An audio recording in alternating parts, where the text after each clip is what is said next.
Hey everyone, Dave here, Head of Customer Success for CX Experts. You're tuning in, watching one of my videos, so thank you for joining. This is one of the videos in a series of videos that I have been releasing to show us how Zendesk works, to give a bit of a demo and a breakdown of every feature. So if you haven't checked out some of the other videos, go and check them out. They're in the same playlist, introduction leading to this. Where we find ourselves at the moment is we're going to have a look at the ticket interface of Zendesk itself. And in order to do that, I'm going to create a couple of tickets. So I'm going to go ahead and create a ticket via email. And if you don't recognize this language, that's okay. It's a South African language called Afrikaans. I'm going to send it into my instance. I'm also going to log a quick request via the submit a request button over there. I'm going to sign in as an end user, so someone who's not an employee, a CX Experts employee. And there we go. So now, as it was shown previously, I have access to all my requests, but I'm also verified, so I can submit requests and not give it my email address. So like we said previously, we're on a website or a help center that belongs to Zendesk. It lives in Zendesk for Lemon Electrics, a hypothetical electronics company. And I'm going to want to log a repair or service. Check out our previous video if you want to know how forms work. I'm going to fill in my name. This is call it Dave.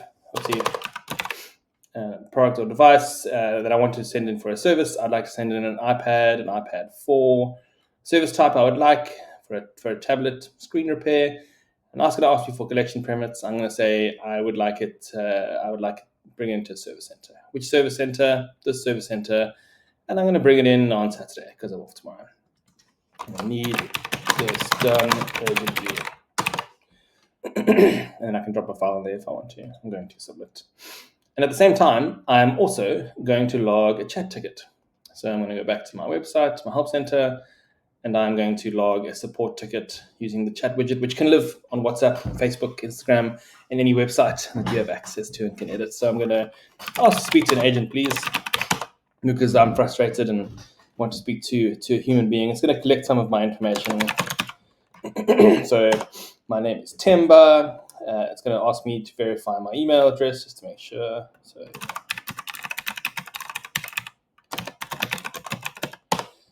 it's also going to ask now if it wants, if I'm able to give it my phone number, and I'm going to say yes. Here's my phone number. That is my phone number. Fantastic. And then this is a custom flow. You can change it to whatever you want.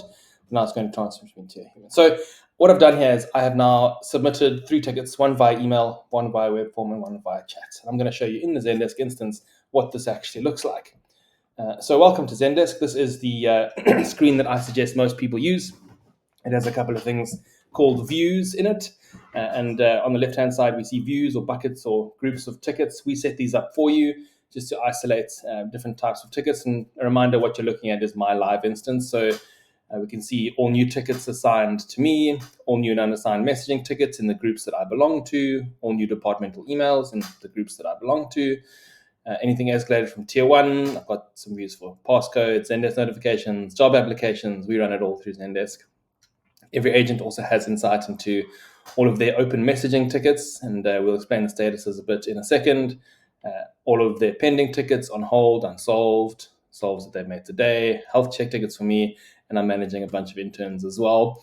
From a management perspective, we also have the ability to see these tickets in groups so that as managers, we get live insight into where all the tickets are, how many are pending, how many are on hold, how many are open, etc. And if you want to manage someone very specifically, like I'm doing with Fahan at the moment, you can create a view for him just to see what is actually happening on the account. But let's pretend that we are an agent. And as an agent, we believe, as CX experts, that you shouldn't go and manually take a ticket. You shouldn't assign work to yourself. Instead, we should just go online and have work dished out to us based on our status and based on our capacity. Now, the omnichannel routing looks at those 2 things when looking to assign a ticket. Number 1, is the agent online? And number 2, do they have capacity? And an agent will only get work that is assigned to a group that they are in on Zendesk to make sure that we're handling the tickets that we can handle. Not all the tickets go to everyone. We specify that and control that in Zendesk. So I'm going to take the chat ticket first. So I'm going to go online for chats only, like that. As I do, you'll see I get a big pop-up that says, do you want to accept this chat? And it'll keep annoying me until I accept this chat because I'm online, I have capacity, I should take it. Then you'll see my chat has now come through. I have the entire transcript between the bot and myself. I can see exactly what was said and what wasn't said. A couple of things when looking at a ticket that we need to note. Most tickets do look the same. They have the same structure, maybe with different fields on the left and different functionality in the middle. But this is a chat ticket. A couple of things that have happened through the use of AI without the agent having to do anything. Number one is the intent has been recognized automatically by Zendesk's AI intent recognition engine. This is telling us what the ticket is about, and it's saved as a data point on the ticket. So that means that we can send automatically identified intents to different work groups of people.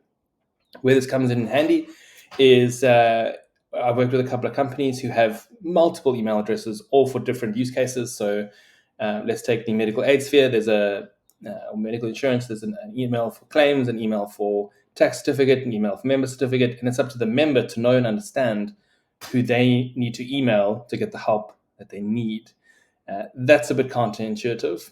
What we should be doing is having one address, support at yourcompaniesname.com or .co today, and we can, as users, as clients, customers, email that address. Zendesk then classifies the intent automatically and then sends it to the correct group of people who can handle my inquiry. Zendesk does come with a pre-trained model unique to your industry. So if you're in gaming or service or e-commerce or finance, there are pre-trained intent models for all of those different industries. And again, we pick this up automatically and we can do what we want with it as a data point on the ticket itself. You can also add your own intents, and adding an intent is as easy as describing it in English.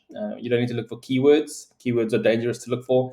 You describe it to Zendesk, you give your intent name, and we can assign intents or custom intents in that way. Secondly, what's happening here is we are detecting customer sentiment. Now, customer sentiment is incredibly important to detect for a number of reasons. Number one, it lets anyone on the account know how your customers are feeling. Are they ranging anything from very negative all the way to very positive? So a manager could have a view of all the unsolved work with a negative sentiment and go and proactively look at those tickets and say, what can I do here to prevent a negative Google review? What can I do to prevent legal escalation? What can I do to prevent a negative satisfaction survey? And we can also track that over time to see if any changes we made to our service offering or products, has that had an effect on the sentiment of people coming in? And we'll have a look at more of that when we look at reporting in another video. So the intent here has been judged as neutral automatically, but this is based on the user's last message. So what you'll see here in a second, I'll show you how you can make it quite bad. Something else that's happening is a ticket summary has been generated. So any manager or someone who's taking over the ticket, instead of having to go along, read a very long and very sad thread, they can go and read the summary and act accordingly. Then at the bottom, very importantly, is there is no space to type a response. And that is because Zendesk is suggesting a response here with what we call the AI Copilot. The Copilot stays with the agent for the duration of any chat, any email, and is available for phone calls as well. And tell the agent what to say based on 3 pieces of knowledge it has access to. Number one, your knowledge base. Thing I showed earlier, with all of your content, it will refer to that. Number 2, it will refer to any SOPs or procedures that you have uploaded into Zendesk that you don't necessarily want to be public, and have a look at those, see if it matches, and guide the agent through a step-by-step process. And number 3, very recently, is it'll look at similar tickets on the account to see what other agents did to resolve positively the same type of query. So it'll take all of that knowledge, read what the customer said, the way they said it, any emotions that were expressed, and we'll test this out in a second, and then generate a reply for you to send. If you turn it off, the agent is also welcome to leave feedback, and the system will learn over time to generate different responses. So if I send this, it's going to go through to Timber, and what you'll see on the chat window itself is there's my name as the agent, there's my message, and you know what? There's a nice little photo of me as well. So let's see how this works in action. So I am angry and upset. Oh dear, they haven't telling us that they are angry and upset. So as an agent, I may want to reply and say, well, that's tough, that's on you. But luckily I have the Copilot with me over here. And the Copilot is acknowledging these feelings and telling me how I can perhaps de-escalate or work towards a solution together, like it said in the last couple of words. So it's staying with me throughout the query, not only giving me soft things like that, but also taking into account all that knowledge to answer any questions that I may have. You can see the sentiment has also changed to very negative because the customer said, I am angry and upset. Very importantly to note, on tickets like this, you don't have to use the auto assist. You can very easily type your own message, and I'm going to type a message to Temba. Hi Temba, I hate you.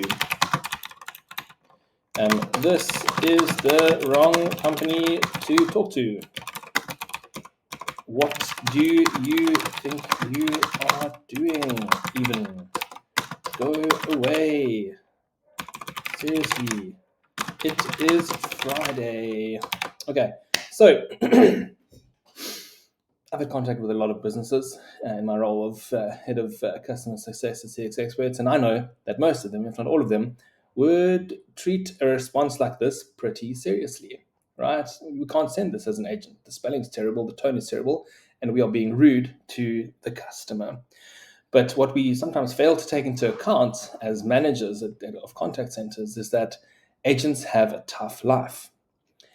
They have circumstances that make them upset. For example, they may have struggled to get into work. They may have been chewed out by their boss. They may be having a bad day. There may be some things happening at home. And yet we expect them to come sit behind their computer and talk to every single customer as though they were born to serve this one silly request that they have. And they're supposed to do it with a smile on their face. So what I'm going to show you now allows agents to type what is on their heart and have AI edit it for them. So as an agent, I type this is on my heart, I'm having a bad day. At this point in time, I can simply make it more friendly, and Zendesk will rewrite this for me in a nice, friendly way. Hi, Timber. It seems like there's been a little mix-up. I totally understand how it can be frustrating, etc., etc. So we can use custom prompts on the same text. We can make it more formal, friendly, rewrite it in my tone that is picked up from other tickets, simplify or expand, or let's say include a joke about cricket. And I'm going to type that response, and Zendesk is going to go have a look and apply the joke. By the way, why did the cricket team bring a ladder to the game? Because they wanted to reach the next level. Well, that doesn't make sense to me, but I'm assuming it's funny if you know and understand cricket. So we really are giving the agents everything they need to handle a query effectively and properly. So in terms of replying, standard responses, you can say hello, you can type. We have pre-canned responses. You can use bold, emojis, hyperlinks, attachments, and then obviously the AI button is over here. So those are all the AI functionalities we can find inside a ticket itself. There are a bunch of other AI tools available to us, but really with the goal here of helping the agent do the best job that they can do, understanding that it is a difficult job to do. So we've looked at a chat conversation. We've looked at omni-channel routing, how tickets are routed automatically based on status, based on group or type of work, and based on capacity. We've had a basic look at what a messaging ticket looks like. There'll be a couple more videos in this playlist where you can tune in and find out what we do next with email tickets and what we do next with web form tickets, as well as some of the other nifty things on the left and the right that I have not yet described. Thanks for watching.